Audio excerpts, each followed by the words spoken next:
What you notice is that in this world of specifically digital marketing, the whole entrepreneurship, people always tend to chase something new. They see somebody running advertisements and they think, oh, that's the best thing to do. And everybody tends to chase some sort of magic pill. If you look at your personal brand, a lot of people tend to think that, hey, if I just have my Instagram account and I just put a reel there, I have a personal brand. And in some way, that's true. But for me, the definition of having a personal brand is actually being able to put your name in a place where it serves as a company, actually as a brand, meaning that your name, who you are as a person. Hi, Laurens. Welcome to the show. Hey, man, I'm glad to be here. Happy to have you here. Welcome to Peak Performance Perspectives, where we help entrepreneurs master health, wealth, and relationships. I have to start out by asking, what does peak performance mean to you? Great. I love that the question is being asked right away. So for me, peak performance is really bringing the ultimate state out of yourself out there. I know you talk personally a lot about having that balance of business, personal life, relationships, health, and so on.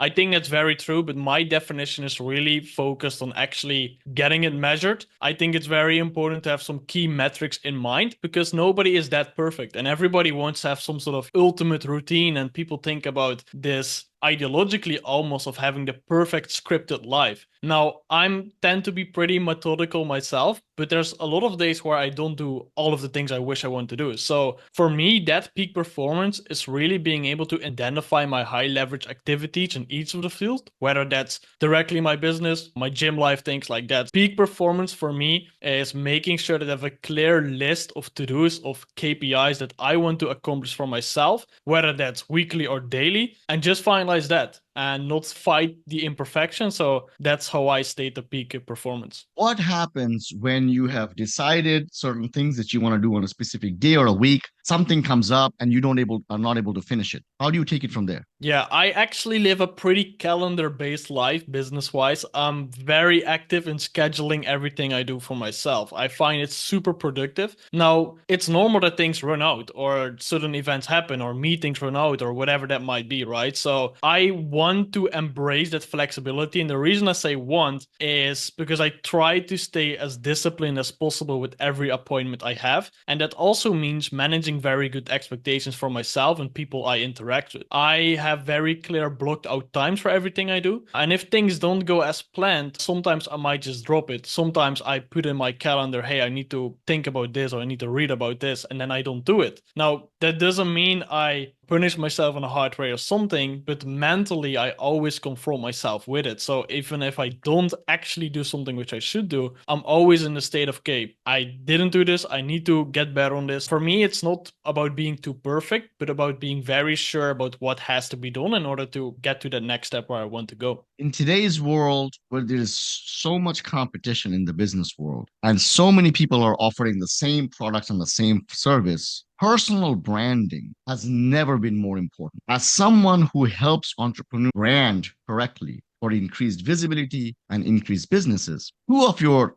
superpowers are pre-influence tactics and developing that social trust. Correct. How can entrepreneurs leverage this to strengthen their personal brand? Excellent question. Now, what you notice is that in this world of specifically digital marketing, the whole entrepreneurship, people always tend to chase something new. They see somebody running advertisements and they think, oh, that's the best thing to do. Or they read about how email marketing is still the best thing out there. And everybody tends to chase some sort of magic pill. I am a big fan of saying that everything is very nuanced in life, in business. And you have to work on all departments of your business in reality. If you need a successful business, you need a successful finance department, fulfillment department, operations, marketing, and all that things. If you look at your personal brand, a lot of people tend to think that, hey, if I just have my Instagram account and I just put a reel there, I have a personal brand. And in some way, that's true. But for me, the definition of having a personal brand is actually being able to put your name in a place where it serves as a company, actually as a brand. Meaning that your name, who you are as a person, that is actually your power of getting sales, of getting trust, growing those connections. And eventually, that can be a big position you can put yourself in to leverage that into your business. Now, to answer your question on what some tangible things essentially are for that, I prefer to that as step zero. So you have to think of all the steps you take in your business, whether that's optimizing your profiles, having direct sales activities, fine-tuning your website, all those different things. Step zero is really everything that comes before that. Who are you? Who are you speaking to? What are your core beliefs in itself? What is the audience you're looking to target? And I've been finding out also through experience, working with other companies and so on, helping many clients, that the more you improve your positioning in itself, the easier all those other steps will be. And that's why it's like the step zero. So one of the things we've been focusing on a lot, for example, I've made a free guide about this as well, is how to dominate your search results in Google. Now, in itself, that is not going to give you any magic results right away. But imagine that difference of somebody looking you up online, they're putting your name in, they're seeing your website, your social medias, they see press mentions, all those good things, versus you're just not that established. And that's just one of the examples how you can really enhance that trust. Because nobody is looking anymore for the guru. Nobody is in this age, and with this age, 2024 right now, nobody is looking anymore for those magic opportunities. People are very genuine and people understand that nuance and plays a role. So you want to position yourself in a way where you can actually grant that trust to people. We focus a lot on PR and positioning and what I call creating yourself in a more powerful way. But that's really about just reinforcing your positioning in your market. When it comes to positioning oneself in the market, you help entrepreneurs do that by first getting clarity, efficiency, and then getting into the profitability aspect of things. So if I am listening to this podcast and I want to get started with this process, what are some of the first few steps that I should take to be able to achieve those goals? If you're specifically talking about actually creating like a proper personal brand, one of the things I always recommend is claiming your personal name as a domain and create a website for yourself.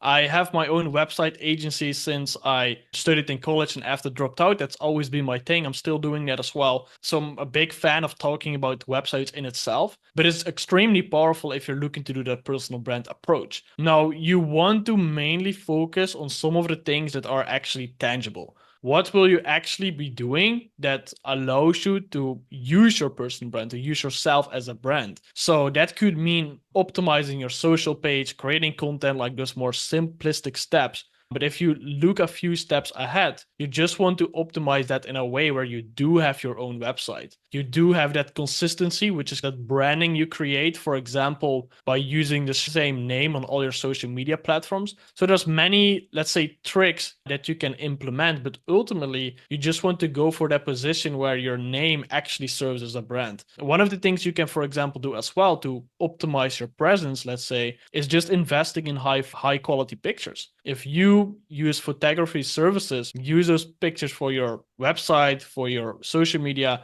that in itself will be a big upgrade for everything that you're doing. People will see you in a much more professional way. The content will have far more engagement. It has a lot of upside just to doing small things like that. And if you go few stages further, if you do eventually want to be in a position where you get invited to speak on stages, which are things we do for clients, that is all because you have built up all those pillar pieces from the start. There's a lot of different phases, you could say, essentially throughout really building your personal brand, but it starts by actually positioning yourself in the right way. If I'm an entrepreneur and I already have a company, goodday.com, but I'm a coach and my company website has all my products, has all my services. If I now go and buy my domain name.com, which is a personal branding website that you're saying, how would that personal branding website differ in content than what my company's website has? Very great question. I like that you're asking that. So something which is in something I've adapted from other marketing materials and put my own sauce to it as well is there's a brand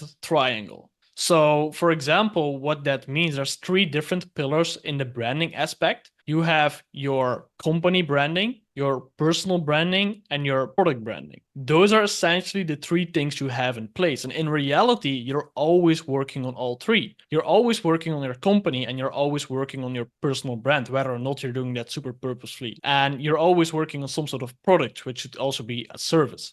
Now, all those three things are the pieces of the whole branding. As I said, in reality, you're always working on all three of them. Now, knowing that, you can also know that all of three reinforce each other. Your actual product causes the conversions, your personal brand is for the actual connections, and your company is for the credibility. So all those different things play a role for each other. So even if your company or even if your personal brand, whatever way you're starting from, whatever starting point is your biggest pillar, you will always be able to reinforce that by doubling down on the other two. So in this example, if we are just being specific, what kind of stuff would go on the personal branding website? So your personal branding website will always be far more tailored about you as the person. If you look at my website, for example, I list out my personal story, so people like that. I also know that's one of the most visited pages. People like to read about you. It's a place where you can put all your personal social medias, podcasts you've gone on, all that stuff like that. So your personal website is more like an extremely luxury business card, you could say, right? Now, on top of that, you do have the benefits of ranking on Google and things like that. But if you're specifically looking into that website in itself, that will really put you in a position to amplify your own voice. And if you are connecting with somebody, instead of giving them your physical card, you're giving them your digital profile. It's far more official, it's far more trusted in some ways. It makes a far better impression for people to have that website in a great way, especially if you do it in an extremely world-class presence, as we say that. Now, your company website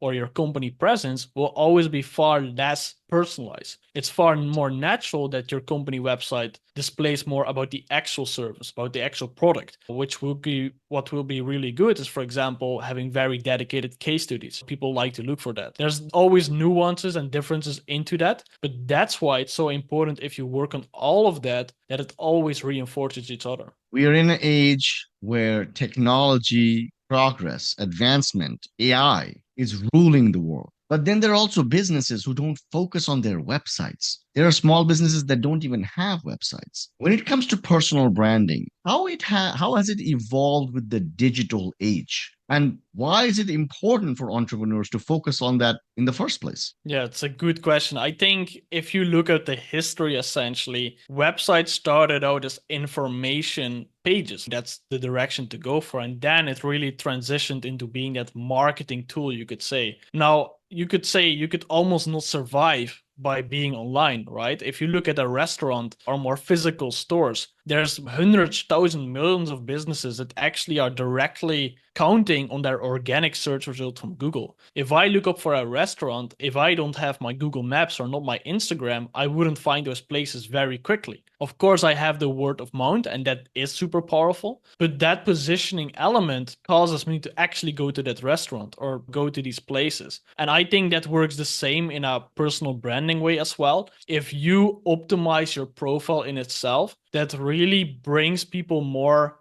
attention, and people will be far more likely to actually trust you, to actually see that as an expert. Personally, I think that whole evolution has just begun super rapidly. There's still so many pages who have not tapped into that yet. As you said, there are many businesses who don't even have a website, but at the same time, it's super crowded. There's all these entrepreneurs, there's all these podcasts, all these articles and things like that. Now, in this era as well, you want to really make sure that you're highlighting yourself and really amplifying your trust. Because we always say we're living in an attention economy, but the truth is we're living in a trust recession. People need to find trust. People need to find someone they can actually trust. So you want to make sure that your brand, who you are as a person, is positioned in such a way where people can see that and they know you are the person to go to. I love how you differentiated a trust recession time that we're living in as opposed to an attention seeking time. I think the distinction is very clever. Let's talk about PR. In the world of PR, there is earned public relations and then there is pay to play. Yep. What is the difference between the two? What are the benefits and drawbacks of either of them? Yeah, it's a pretty nuanced question. A lot of people tend to think that one of them is very bad and the other one is very good, but that's not really how I personally view it. And it depends on what angle your use case is for it. If you look at what traditional media is, you essentially have to pitch your story to a journalist who then decide to either pick that up or not, and they write about you. Now, earned media, as they call it, is pretty similar. It's still that similar process. Either you're a very big celebrity where people will chase you because your name is so big. Think of big artists, musicians, that their press in itself will generally create a lot of attention. Now, if you are, for example, a very interested entrepreneur, you're living in a city, for example, Austin, Texas, and you're building your startup and you're getting a lot of attention, there could be a lot of writers who say, hey, this is actually very nice. Now, it's very nuanced as well as to what approach there is, because some PR companies could help you because they are connected to writers. But there's also the pay to play pitch, as you could say. And while that could be less credible in some way because you pay for that, it is actually a very good way to tap into that depending how you use it. If you think about it, if you pay for a feature to happen, it's a guaranteed way that will happen. Versus if you have to pitch it, your story could be the exact same thing. No matter how genuine your business is, your results are, how good you are, that element is not even that relevant in some cases. Also depends on how you treat that and how that's actually being communicated to the world. But there's always a use case for both, depending on how you use it. Now, we use PR in many different ways. We get people on articles, billboards, things like that. But we always zoom into how to leverage that. We focus on how to actually get the most out of the PR versus getting the PR, if that makes sense. So if I'm listening to this, and obviously Laurens is the guy to go to be able to give my PR responsibility to somebody trustworthy, but I don't have the funds and I just want to get started with the process. I don't have the money to do pay to play. I want to do earned PR. What are the steps you would tell a beginning entrepreneur to take so that they could get in connection with these journalists? Yeah, it's not as easy as to tap into as to finding a random freelancer on Fiverr. You pay, for example, $5 for helping you write a video or whatever that is. So it's a much more connected business in itself. But if you're looking to tap into that world without any prior knowledge or establishment, I would recommend to do some things which emulate the PR. For example, one of the things I really am a big fan of is Medium. It's an online blogging platform. It's not an established publication or anything at all. It's something you can just create an account for and that's it. However, it's super credible. If you look up my name, if you look up some names of the clients we've helped, their Medium article will show up on the first place because it's such a big platform. I personally have an account there as well, and I have a few articles there which are nothing related to my business, maybe a few. It's just some things I have of my interest, but it's an additional profile I have that enhances my trust, my credibility. So you can look for ways to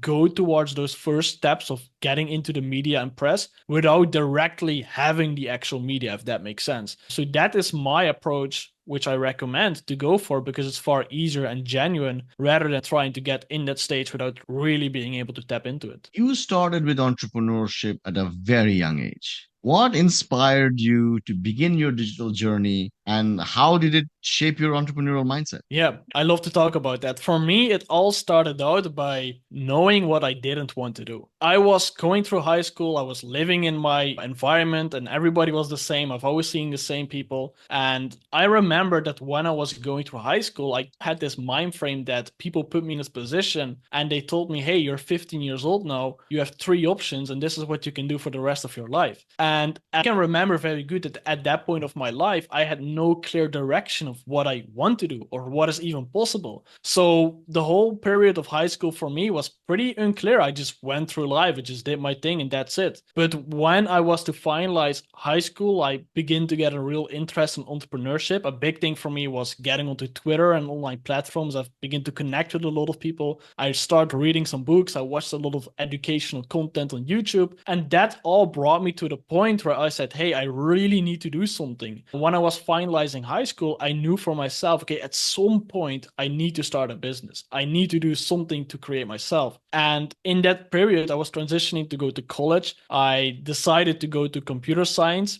because I knew, okay, if I go that direction, I will be learning digital skills. It's something I will always be able to use, even if I do something on my own. So I was living in Belgium at the time, and I found out through a lot of research that I could start an official company with a lot of tax benefits. And I'm a pretty methodical, analytical person. So for me, that clicked something in my mind was, okay, if I ever was to going to start an official business, I am now in the best position I can ever be because I have almost no risk of losing money. So in the summer vacation of my first year, I started actually registering a company, and then eventually which was in July, and in January the next year, I dropped out of college and went full time into the game. But part of all of that, which was starting out by not being clear about what is possible, really came from that inner desire to have self-direction, to have self-control, and discover what it is I can and want to do. So that's been an extremely big point of my life, my journey, and it's still something I'm going after. I'm a very big fan of having that self-direction, as I say it, and everything started out from just not knowing what I wanted to do and wanting to have control over my own life.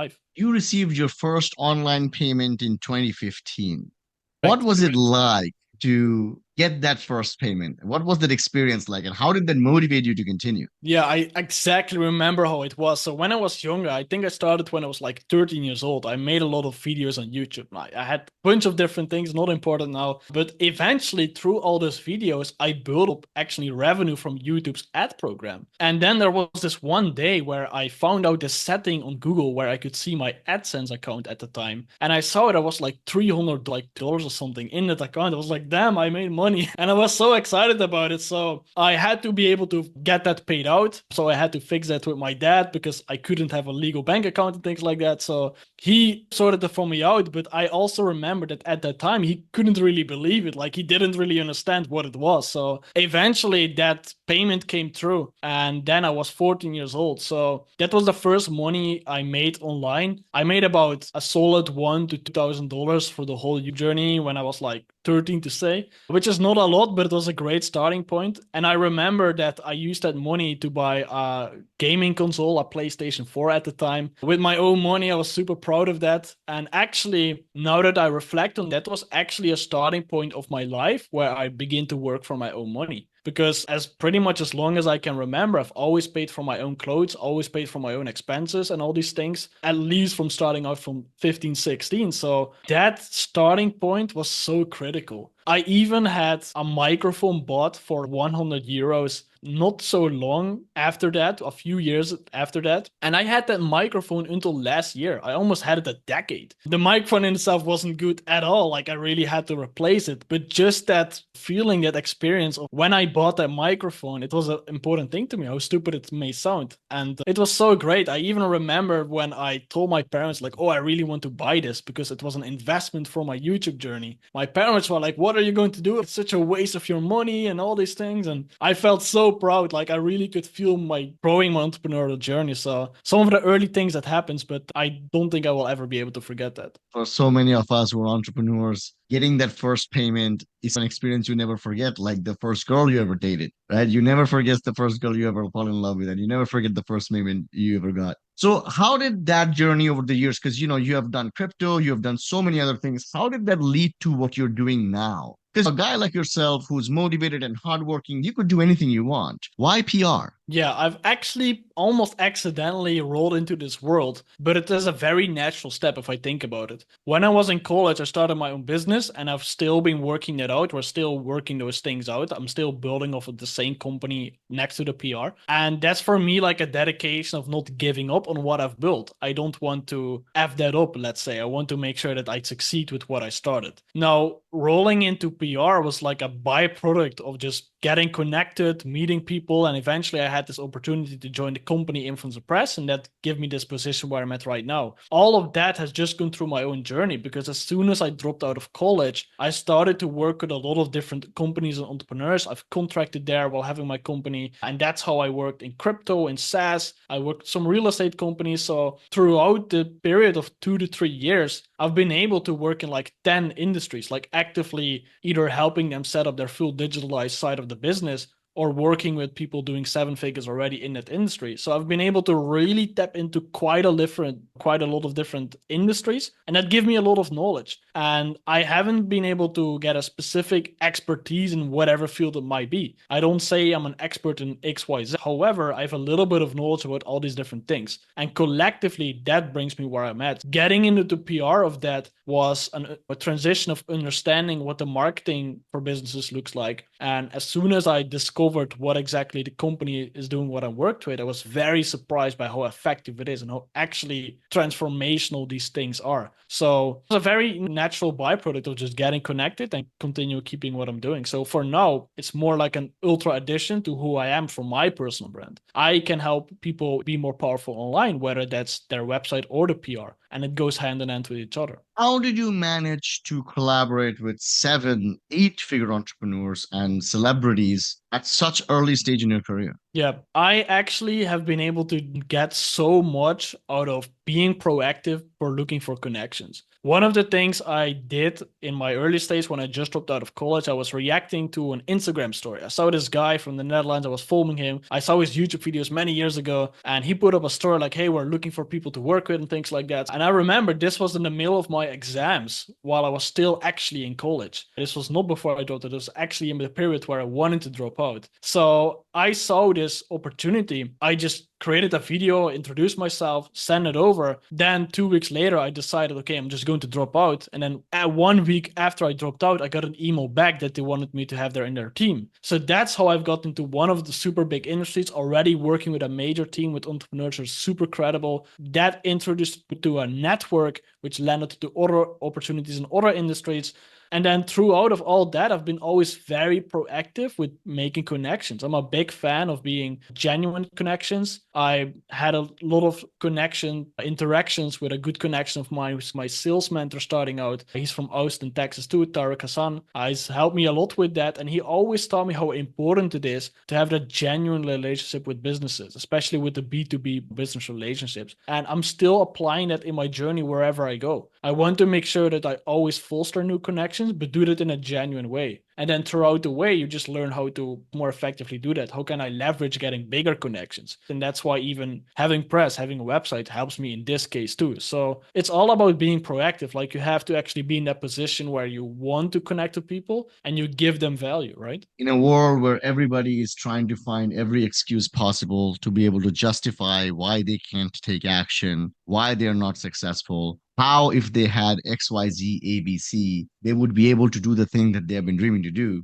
You are a breath of fresh air, Laurens, because you are someone who takes charge of his own destiny through nothing but strategic planning, action, hard work. And you've been able to build a career out of this, a business out of this. And now you're in a position where you're utilizing those same skill sets and the knowledge that you've earned to be able to highlight other entrepreneurs so they can do amazing with their business. It's refreshing to talk to someone like yourself who is a go-getter, who is out there moving things, shaking things, and making things happen. It is no surprise to me that you are successful today, and I can only imagine where you're going to be in a couple of years. Thank you so much for being on the show. Any last words for our audience members? I very much appreciated being here. I really think we had an excellent conversation. What I will say is for anybody who is listening to this or checking this out, if you do want to tap into some of these easy, accessible methods to do improve your positioning, I have a free guide. It's on my website, so I'm sure it will be linked somewhere and you can just check that out. So with that, I also encourage you to be proactive and reach out to me or to Mark or anybody else you're having an interest with. So Thank you so much, Laurens. I hope to talk to you soon. thank you.